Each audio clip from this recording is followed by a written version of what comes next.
चलिए, तो आप लोग क्या समझ गए, तीनों में रिलेशन आप आर और ए के बीच में समझ गए।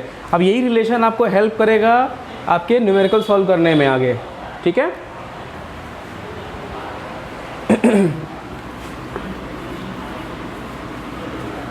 और आपको ये ना नीट और जेई के एग्ज़ाम में भी बहुत ज़्यादा हेल्प करेगा, क्योंकि बहुत सारे क्वेश्चन जो है इसी से पूछे जाते हैं।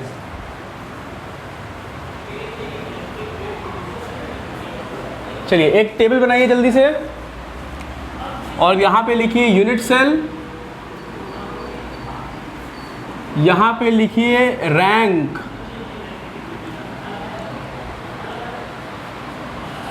और यहाँ पे लिखिए relation between R and A.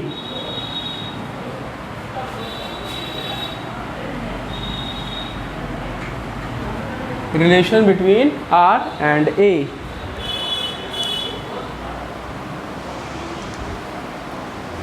अच्छा, मैं नया लिंक भेज रहा हूँ, ठीक है।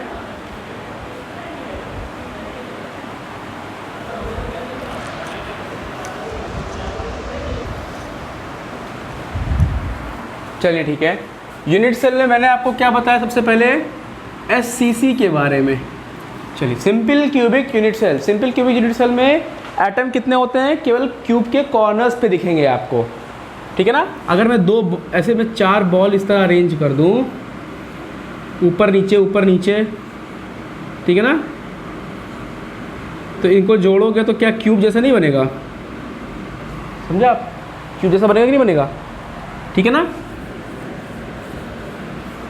तो केवल क्या होते हैं, कॉर्नर्स पे होते हैं। इनका रैंक का मतलब होता है, पता है क्या, रैंक का मतलब होता है atoms per unit cell, atoms per unit cell. Important terminology है ये रैंक।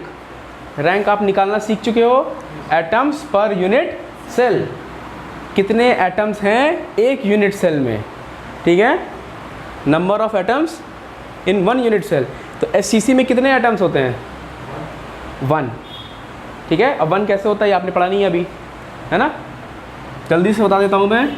एससीसी में कैसा होता है, 1 क्यों होते हैं, क्योंकि देखो क्यूब इस तरह होता है, यहाँ पे एक एटम, यहाँ पे एक एटम, यहाँ पे एक एटम, यहाँ पे एक एटम, यहाँ पे और यहाँ पे, ठीक है, कॉर्नर्स पे है। अब ये वाला एटम जो है वो पूरा एटम अंदर नहीं है, ठीक है ना, वो कितना है, एक एटम जो है 1/8 पार्ट कंट्रीब्यूट कर रहा है। टोटल कॉर्नर कितने हैं, टोटल एटम कितने हैं, 8 है। 8 × 1/8 करोगे ना, कितना आ जाएगा, 1 आ जाएगा। तो टोटल नंबर ऑफ एटम, कितने एटम की जगह है यहाँ पे, एक एटम की जगह है इसमें, क्लियर है ना ये सबको। तो रैंक का मतलब होता है एटम्स पर यूनिट सेल। तो कितने एटम्स होते हैं यहाँ पे, एक एटम होते हैं। Relation between a and r, r is equals to क्या होता है, are is equals to a/2। दूसरा क्या होता है, एफसीसी। एफसीसी में कितना होता है, नंबर ऑफ एटम्स होते हैं 4। Relation r is equals to root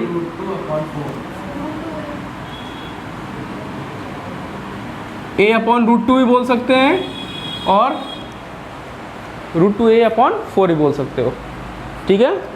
वैसे मेरे ख्याल से आपकी एनसीईआरटी बुक चलती है ना सबकी, एनसीईआरटी बुक चलती है सबकी, यही लिखा होता है जी, हाँ, अच्छा हाँ, 2√2 r is equals to a/2√2। या फिर चलिए दूसरा भी लिख देते हैं यहाँ पे कि r is equals to a√2/4, ये भी होता है, कोई भी याद रखो, दोनों का काम चल जाएगा। थर्ड होता है बीसीसी। बीसीसी में कितने एटम्स होते हैं, 2। रिलेशन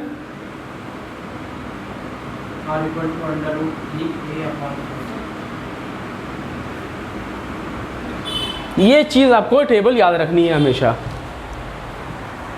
कोई प्रॉब्लम तो नहीं है।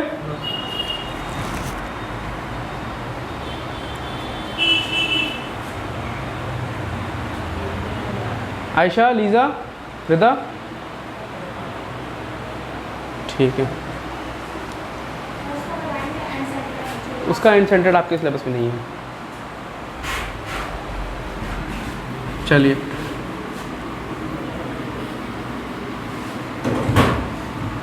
अब आते हैं एक और इम्पॉर्टेंट टॉपिक पे।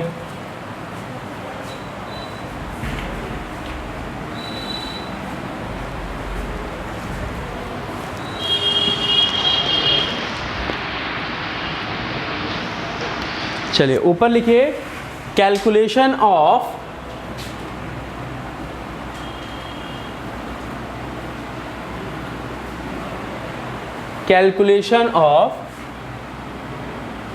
Packing fraction, calculation of packing fraction.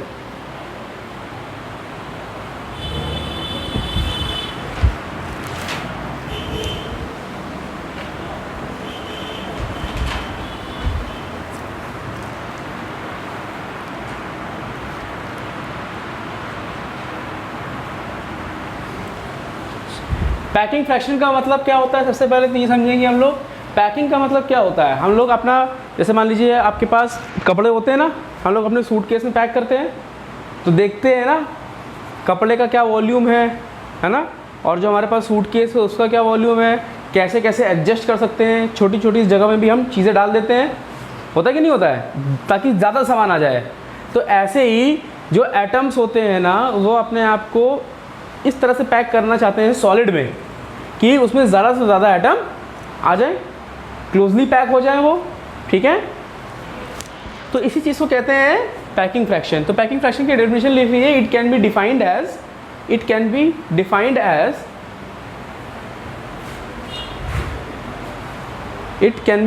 As how much space can be covered efficiently. It can be defined as how much space can be covered efficiently.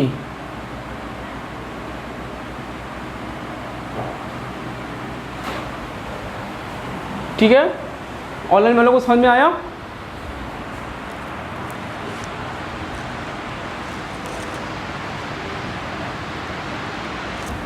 Mathematically इसको हम कैसे डिफाइन कर सकते हैं, देखिए ज़रा। मैथमेटिकली पैकिंग फ्रैक्शन को मैं क्या बोल सकता हूं, packing fraction is equal to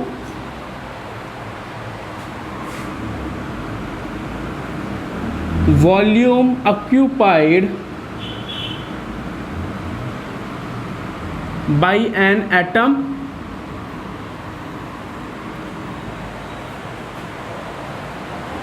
थोड़ा सा फ्रेम से बाहर चला गया है। Volume occupied by an atom upon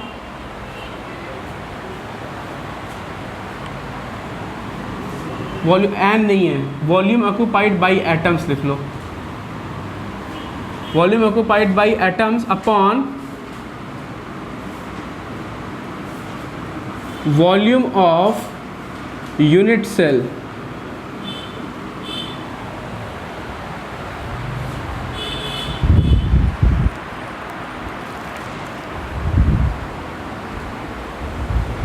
ये फॉर्मूला है।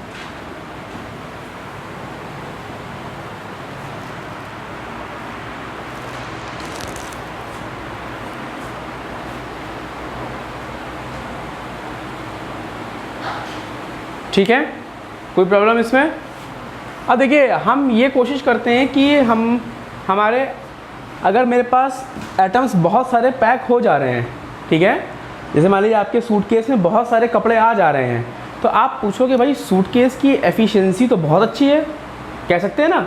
अगर आपके सूटकेस में 10 कपड़े आ जा रहे हैं और दूसरे के सूटकेस में केवल 5 कपड़े आ रहे हैं, इसका मतलब है कि आपके सूटकेस की जो एफिशिएंसी है, काम करने की जो टेंडेंसी है वो ज़्यादा अच्छी है, क्योंकि आप में 10 आ जा रहे हैं, दूसरे के में 5 आ रहे हैं। तो इसी तरह एटम्स की टेंडेंसी, एटम्स की एफिशिएंसी होती है, उनकी पैकिंग होने की एफिशिएंसी होती है कि कितनी अच्छी तरीके से पैक हो सकते हैं। तो कोई भी एफिशिएंसी जो निकलती है ना, जैसे मेरी एफिशिएंसी है, जैसे मैं मान लो केमिस्ट्री का स्टूडेंट हूँ कोई, ठीक है, मैं जो परसेंटेज स्कोर करता हूँ वही तो मेरी एफिशिएंसी बताता है। अगर मैंने 100 में से 90 मार्क्स ऑब्टेन किए तो इसका मतलब है कि मैं 90% एफिशिएंट हूँ अपने केमिस्ट्री में, ठीक है। तो इसी तरह एटम्स की भी क्या होती है, पैक होने की एफिशिएंसी होती है। तो एफिशिएंसी क्या होता है, it is nothing but it is in the form of percentage, ठीक है ना, packing fraction in the form of percentage. तो क्या करेंगे, पैकिंग एफिशिएंसी लिख लो,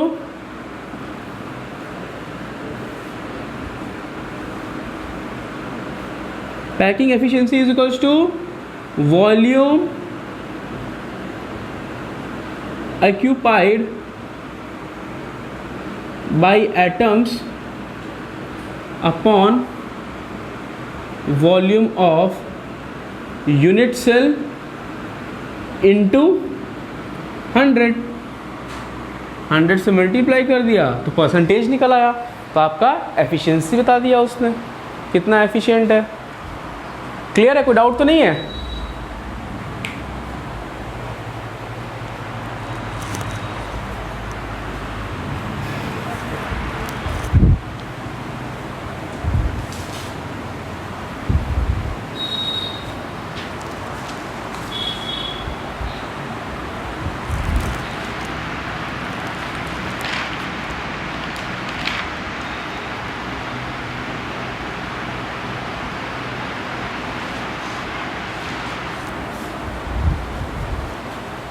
रब करें इसको।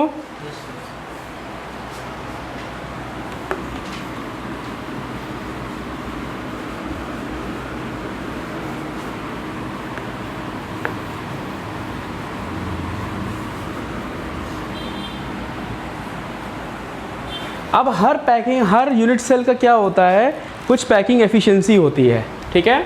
तो सबसे पहले हेडिंग डालिए यहाँ पे, number 1 packing efficiency of simple cubic unit cell, packing efficiency of SCC।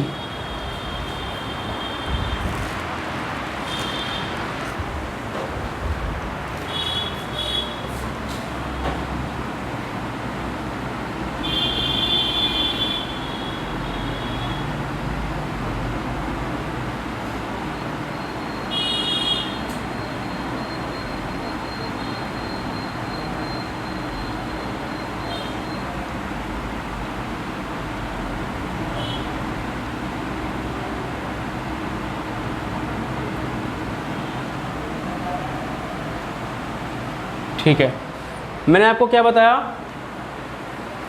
Packing efficiency निकालने का फॉर्मूला बताया। हमें पैकिंग एफिशिएंसी किसके लिए निकालनी है, सिंपल क्यूबिक यूनिट सेल के लिए निकालनी है। क्लियर है? तो मुझे क्या चाहिए पैकिंग एफिशिएंसी निकालने के लिए, पहले तो चाहिए हमको क्या, फॉर्मूला देखिए क्या लिखा है मैंने ऊपर, वॉल्यूम ऑक्यूपाइड बाई एटम्स, ठीक है ना। तो ठीक है, तो हमें सबसे पहले तो पता होना चाहिए कि एक एटम का वॉल्यूम कितना होगा, पता होना चाहिए कि नहीं पता होना चाहिए, एक एटम का वॉल्यूम कितना होता है। अगर मैं यहाँ पे लिखूँ volume of 1 atom, volume of 1 atom जो होगा, एटम जो होता है यहाँ पे हम स्फेरिकल मान के चल रहे हैं। मैथ्स में आप लोगों ने वॉल्यूम निकालने का तरीका क्या निकाला है स्फेरिकल का, क्या 4/3 पाई आर क्यूब है, 4/3 पाई आर क्यूब लिखते हैं हम लोग, वॉल्यूम ऑफ 1 एटम, ठीक है। अब देखो यहां पे जो एज लेंथ है वो a है, ठीक है, एज लेंथ जो है वो मेरे पास क्या है, a है। वॉल्यूम ऑफ यूनिट सेल भी तो चाहिए हमको, volume of unit cell, unit cell कितना है, यूनिट सेल तो क्यूब के फॉर्म में है, तो क्यूब का वॉल्यूम क्या हो जाएगा यहाँ पे, a क्यूब। कोई दिक्कत? अगर मैं पूछूं कि SCC के लिए रैंक कितना है, रैंक का मतलब क्या है, मैंने बताया था एटम्स पर यूनिट सेल कितना है? एससीसी के लिए जो रैंक होता है या एटम पर यूनिट सेल होता है वो कितना होता है? हमेशा 1 होता है। हमारे पास सारा गिवन डेटा आ गया है। अब पैकिंग एफिशिएंसी का जरा फॉर्मूला लगाइए यहाँ पे। Packing efficiency is equals to volume occupied by atoms. तो एससीसी में टोटल एटम कितना होता है? टोटल एटम 1 होता है ना, 1/8 कंट्रीब्यूट कर रहा है ना, 8 तो कॉर्नर्स हैं और 1/8 पार्ट 1/8 पार्ट ये कर रहा है, 1/8 ये कर रहा है, 1/8 ये कर रहा है, टोटल कितना आ गया? 1 आ जाएगा। तो 1 के लिए तो हमने पहले लिख दिया है यहाँ पे। तो पैकिंग एफिशिएंसी के फॉर्मूले में ज़रा वैल्यू रखो। वॉल्यूम ऑक्यूपाइड बाई एटम कितना है? 4/3 pi are cube upon volume of unit cell upon volume of unit cell. A cube हो गया। किसी को कोई डाउट है इसमें? बताइए, जितने लोग ऑनलाइन हैं उनको डाउट है किसी में? ठीक है। अब क्या कर सकते हैं, ए और आर के बीच में रिलेशन तो आप जानते ही हो। हाँ, 100 से कर दो। पैकिंग एफिशिएंसी निकालना है तो 100 से मल्टीप्लाई कर दो आप। ठीक है। अब देखिए क्या है मेरे पास, ए क्यूब का जानते ही हो, ए का रिलेशन आर से जानते ही हो क्या होता है। फॉर एससीसी क्या होता है बताइए ज़रा? 4/3 पाई आर क्यूब। या तो आप आर में रख दो वैल्यू, या तो आप ए की वैल्यू रख दो। तो ए की वैल्यू रख दो तो आसान रहेगा थोड़ा। तो ए की वैल्यू कितनी है? 2r का क्यूब। चलिए इसको सॉल्व करिए ज़रा आप लोग। कितना परसेंटेज में आ रहा है बताइए आंसर। पाई का वैल्यू रख दो 3.14। आप लोगों के बेटा वॉल्यूम ऑफ यूनिट सेल देखिए, यूनिट सेल कैसा है? क्यूब है।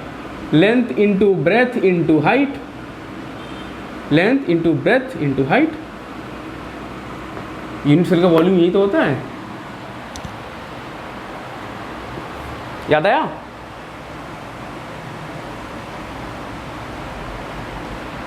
चलिए पैकिंग एफिशिएंसी बताइए ज़रा।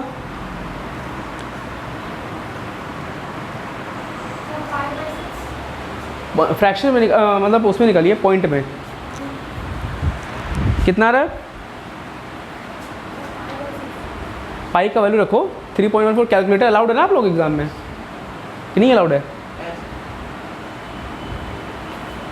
अरे सीबीएसई से हो आप? आईसीएसई से हो। सीबीएसई वालों को अलाउड नहीं होगा कैलकुलेटर, शायद आईएससी वालों को तो होगा।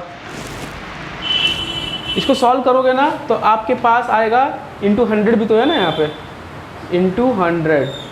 तो जब इसको सॉल्व करोगे ना तो आपके पास जो आंसर आएगा वो आएगा समथिंग, हाँ मतलब 52% आएगा। मैं क्या लिख सकता हूँ उसको, पैकिंग एफिशिएंसी जो मेरे पास है 52 पॉइंट कुछ आएगा, 52 ले सकते हैं। 52.3 आ रहा है तो 52 ले सकते हैं इसको हम लोग।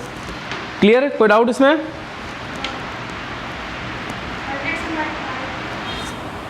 हाँ 0.52 आएगा जब इसको सॉल्व करोगे। ठीक है, 100 से मल्टीप्लाई कर दोगे तो 52% आ जाएगा। जितने लोग ऑनलाइन हैं उनको समझ में आया क्या?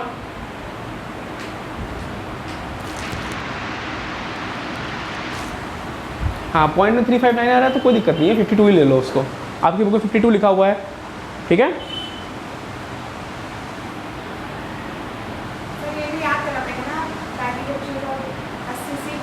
बिल्कुल बिल्कुल।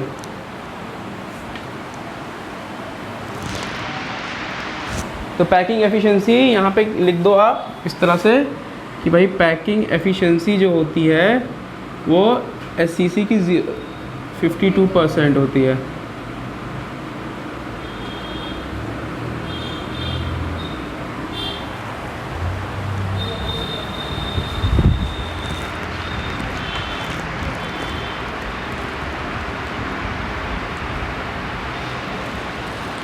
चलिए बॉडी सेंटर का निकाल सकते हैं क्या आप लोग?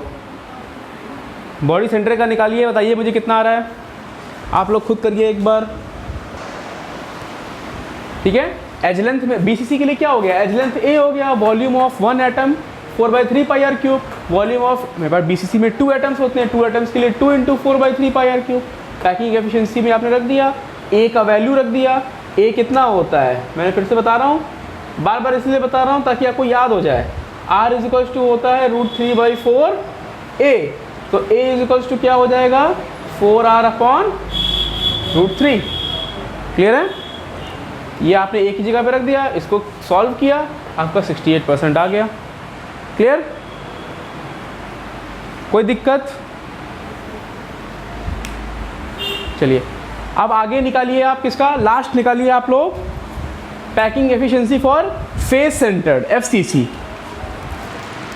Packing efficiency for face centred unit cell FCC के लिए।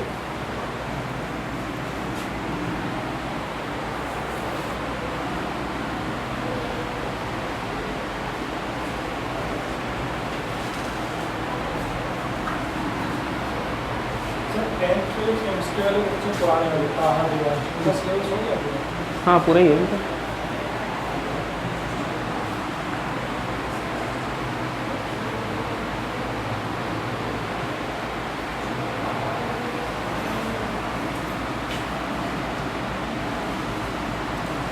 क्या ये सब समझ में आया? ऑनलाइन वालों जितने जितने हैं, ठीक है। अब जरा FCC के लिए हाँ लिख लो।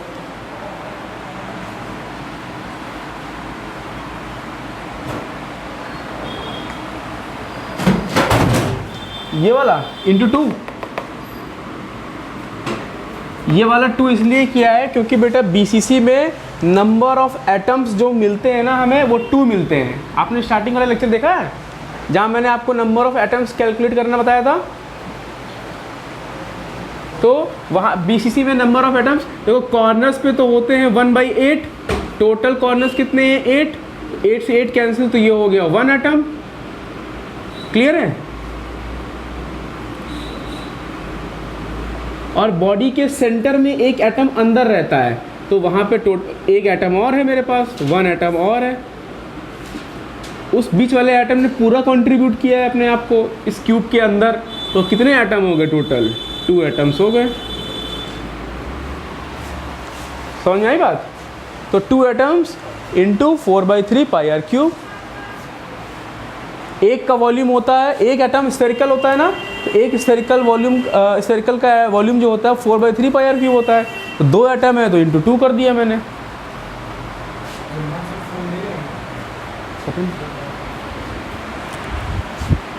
ठीक है, क्लियर है अभी ये चीज़?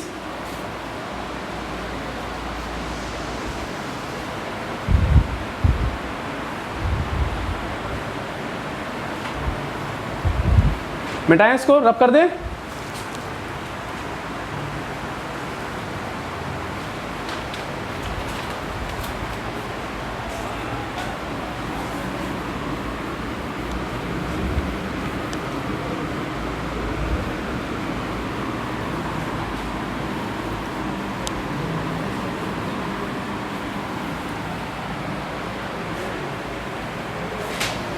चलिए अब आप FCC के लिए ज़रा निकालिए।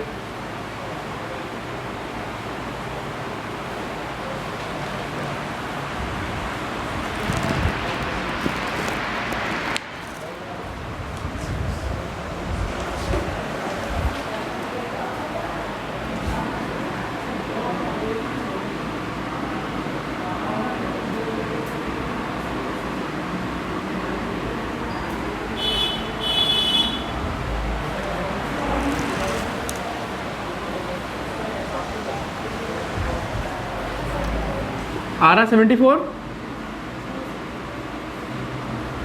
कॉर्नर्स पे एटम हो गए,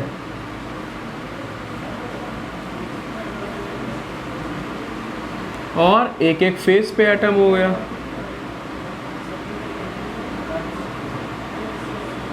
ठीक है, तो यहाँ पे नंबर ऑफ एटम्स कितने होते हैं इसमें?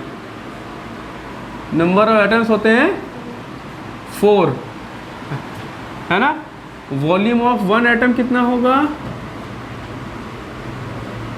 4/3 पाई आर क्यूब, ठीक है।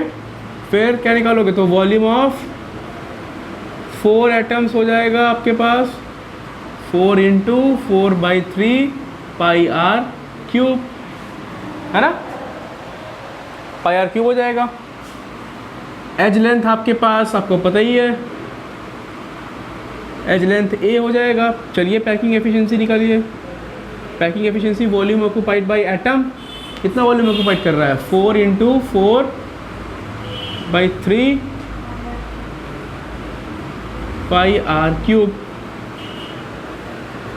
ठीक है। अपॉन में क्या होगा, वॉल्यूम ऑफ यूनिट सेल तो वही है, लेंथ ब्रेथ हाइट ए क्यूब मतलब। अच्छा, ए का यहाँ पे रिलेशन क्या होता है, यहाँ आर इक्वल टू कितना होता है,